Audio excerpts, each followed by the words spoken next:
Earlier this week, on the day the Church celebrated Our Lady of the Rosary, Pope Francis called for a special day of prayer and fasting for peace. This in conjunction with the first anniversary of the October 7th conflict in the Middle East.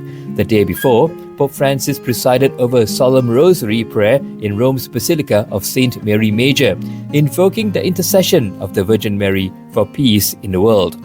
This amid the ongoing Synod on Synodality assembly in Rome.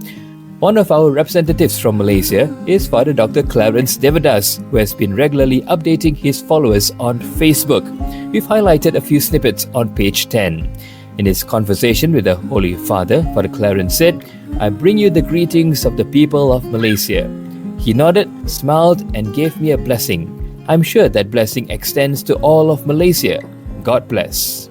There's more coverage of the Synod in the Herald. In other news, Caritas Malaysia organised a 4-day training session in Penang focused on the Caritas Internationalis Toolkit and disaster response strategies.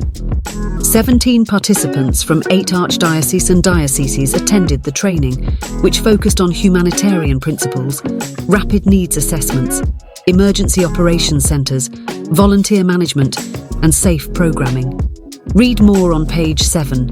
Pusat Jagaan Istimewa Nathanael (PJIN) reopened its doors after 3 years on September 27th in conjunction with the feast of St. Vincent de Paul. Archbishop Julian Lau said, "The rededication is a true response to the needs of special children in our community and reflects the love of Christ. With God's grace, a community that values each person can be created." The event also saw the launch of the book From N to Z, authored by a caregiver, grandparent of a special needs child. The parish of St. Teresa in Malacca celebrated the feast of its patron, St. Therese of Lisieux, with a novena followed by a triduum.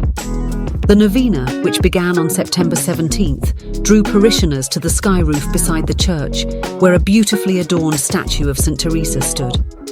For an hour each night, the faithful engaged in prayer through listening to scripture, watching 10-minute segments of a video on St. Teresa's life, participating in Taizé chants, silent reflections, the litany to St. Teresa, and offering personal intentions.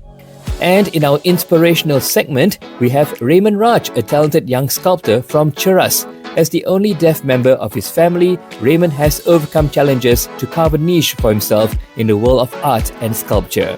Raymond is today widely known among the Catholic community for his expertise in not only sculpturing Catholic holy statues, but also repainting and restoration work. Read more on page 12. All these stories and more in this week's Herald. Get your copy at your parish this weekend.